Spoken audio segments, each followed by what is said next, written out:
कश्मीर घाटी के शोपियां जिले में सुरक्षा बलों की तरफ से आतंकियों का सफाया करने के लिए तलाशी अभियान चलाया जा रहा है। दरअसल आज सुबह तड़के शोपियां के चोटी गांव इलाके में सुरक्षा बलों और आतंकियों के बीच मुठभेड़ शुरू हो गई। सुरक्षा बलों ने इस मुठभेड़ में एक आतंकवादी को मार गिराया है। वहीं इस दौरान फायरिंग जारी है। कश्मीर जोन पुलिस ने जानकारी देते हुए कहा कि भारतीय सेना, पुलिस व अन्य सुरक्षा बलों ने मोर्चा संभाला हुआ है और गोलीबारी जारी है। मारे गए आतंकी का शव बरामद कर लिया गया है। यह आतंकी कई आतंकी वारदातों में शामिल था। जम्मू कश्मीर में पंचायत मतदाता लिस्ट की रिवीजन प्रक्रिया जल्द ही शुरू हो जाएगी। बीते दिन चुनाव आयुक्त BR शर्मा ने संबंधित अधिकारियों के साथ इस विषय में एक बैठक की और रिवीजन प्रक्रिया की तैयारियों का जायजा लेते हुए बताया कि मौजूदा मतदाता सूची में 3 लाख के करीब नए मतदाता जुड़ गए हैं। पंचायतों का कार्यकाल अगले हफ्ते यानी 9 जनवरी को समाप्त हो रहा है। जम्मू कश्मीर में सुरक्षा बलों के हाथ एक बड़ी कामयाबी लगी है। पुलिस ने कश्मीर घाटी के जिला बडगाम में एक्टिव लश्कर-ए-तैयबा के एक आतंकी मॉड्यूल का खुलासा किया है।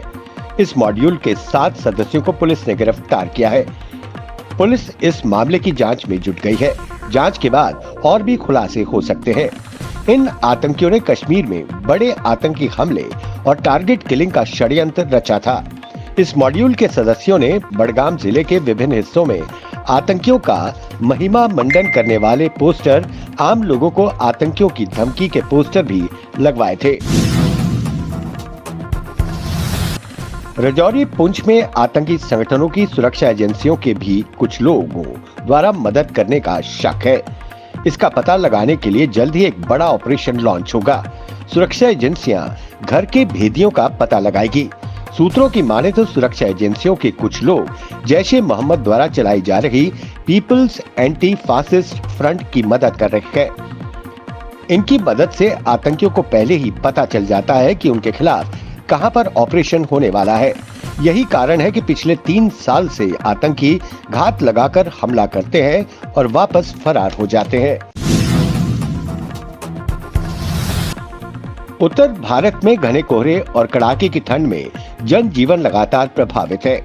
जम्मू कश्मीर में ठंड बढ़ती जा रही है। इसके चलते शिक्षा विभाग ने जम्मू कश्मीर संभाग के समर जोन के स्कूलों में सर्दियों की छुट्टी बढ़ा दी है। अब स्कूल 8 जनवरी को खुलेंगे। कोहरे के कारण जम्मू आने वाली 15 ट्रेनें देरी से पहुंची। जम्मू एयरपोर्ट पर 10 उड़ानें भी देरी से पहुंची। जम्मू में बीते दिन रात का पारा 2.6 डिग्री सेल्सियस रहा, जो सीजन की सबसे सर्द रात भी थी। जिला डोडा के दूरदराज के पहाड़ी इलाकों में स्वास्थ्य सेवाएं इतनी चरमरा गई है कि जनता राम भरोसे है। डॉक्टर महीनों वहां नहीं जाते और मरीजों की जान पर बनाती है। इसी क्रम में डोडा की पंचायत भागवा लोअर बी के हेल्थ सेंटर दारोश में पिछले 2 महीने से डॉक्टर मौजूद नहीं है। न लोगों को दवाइयां मिल रही है, न ही अन्य सहूलतें मिल रही है। वहीं जब डॉक्टर से फोन लगाकर पूछा गया कि वो कब आएंगे, तो डॉक्टर ने धमकी देते हुए कहा कि मैं नहीं आऊंगा, तुम लोगों को जो करना है करो। भारत पाकिस्तान नियंत्रण रेखा से सटे पुंछ, राजौरी में नापाक हरकतों को अंजाम देकर सुरक्षित बच निकलने के बाद इन जिलों में डेरा जमाए आतंकियों ने रणनीति में बदलाव किया है। सुरक्षा बलों से बचने के लिए दहशतगर्द पाकिस्तानी सिम कार्ड का बदल कर प्रयोग कर रहे हैं। एक बार एक कंपनी का सिम कार्ड तो दूसरी बार दूसरी कंपनी का। इससे सुरक्षा बलों को आतंकियों को ट्रेस करने में मुश्किल आ रही है। LOC से सटे जिलों में पाकिस्तान ने ऊंचाई वाले अपने क्षेत्रों में 100 से अधिक हाई फ्रीक्वेंसी के मोबाइल टावर लगाए हुए हैं।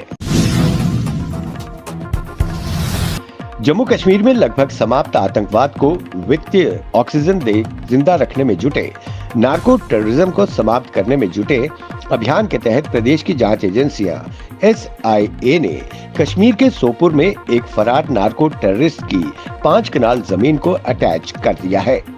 नार्को टेररिज्म उसे कहा जाता है कि जो लश्कर, जैश, हिज्ब व अन्य आतंकी संगठनों की मदद से पाकिस्तान से अवैध नशीले पदार्थों व हथियारों की तस्करी करते हैं।